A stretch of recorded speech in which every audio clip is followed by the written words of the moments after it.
Hello, students.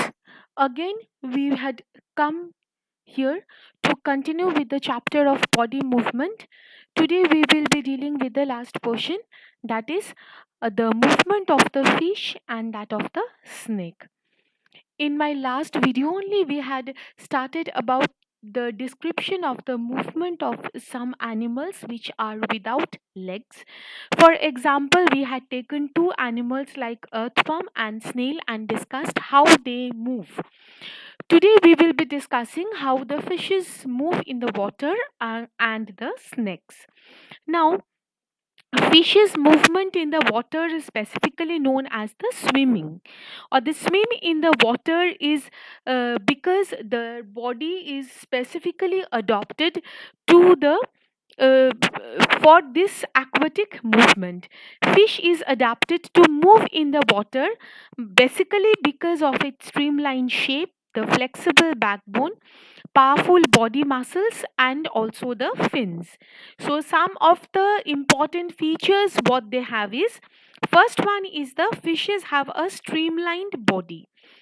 That means majority of the fishes you can see they having the body structure typically tapering, and in the both the ends or both the sides, and in between portion is the thick middle portion. So this body shape is called the streamlined body, and the basic intention or basic function of this streamlined body is that water the resistance of the water can be minimized, or the movement of the fishes could be easily done with the help of this streamlined body. Next, the fishes had or has a flexible backbone. Now, due to this flexibility, fish can bend its body easily from side to side, which again are helpful for the fish to move. Next is the they have a very powerful body muscles.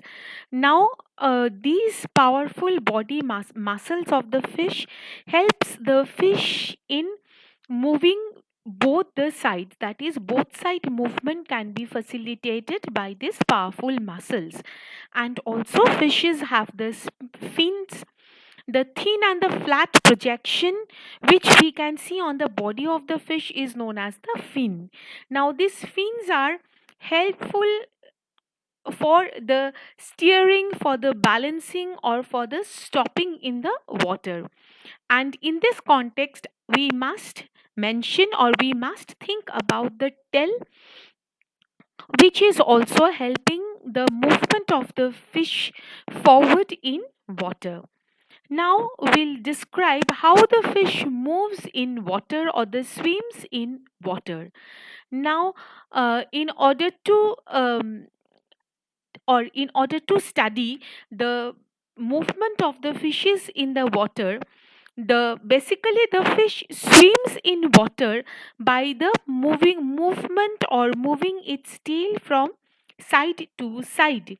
Now, these side to side movements of the tail are brought about by the alternate contraction and relaxation of the muscles on the two sides of the body of the fish. Okay, so alternatively, by contraction and relaxation of these muscles, the fish's body move.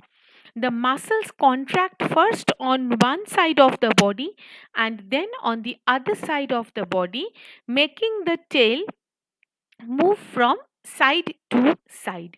So when the fish's tail move from side to side, it pushes the water sideways as well as the backwards, and the backward push of the tail on the water makes the fish to move forward.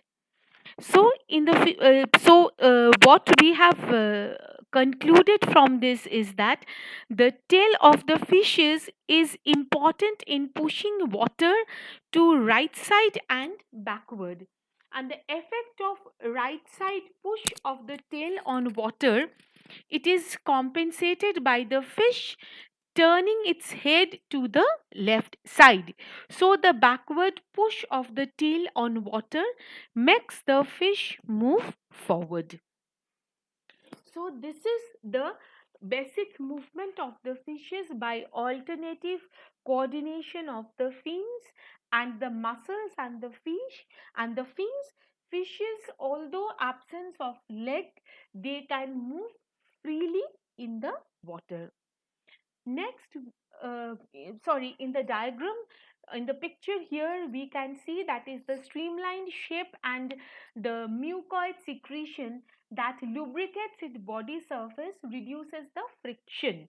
In this context, friction means the resistance that the water gives on the fish that becomes lower due to the mucoid secretion, and also water's buoyancy property contribute to the efficiency of the fishing movement, and also by as I had already mentioned, by the coordinated movement of the muscles and the fins, and also the tail fin, fish easily move in the water.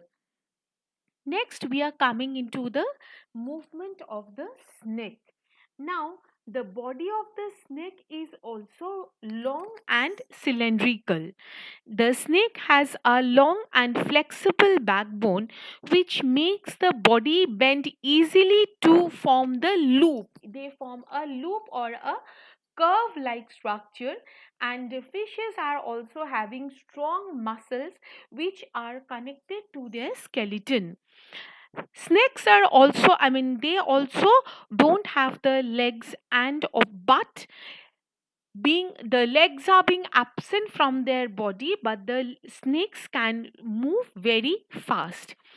So they use their whole long and flexible body to move very faster.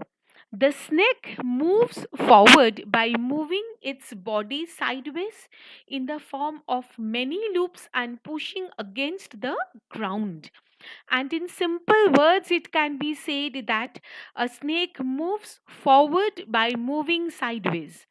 So we can explain the movement like this only, that is, a snake contracts and relaxes their muscle in two sides of the body alternatively.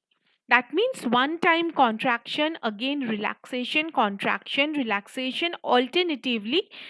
It helps to make the many curves or the loops in which different parts of the snake's bodies are moving to the left side and right side at the same time.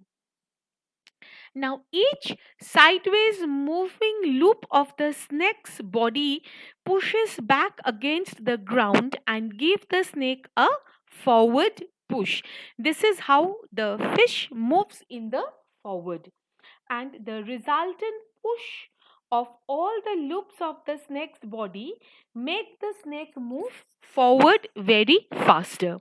So that is, they make different types, different, or they make various loops, and each sideways movement of the loop of the snake pushes back against the ground, and resultant push makes the snake's body move forward.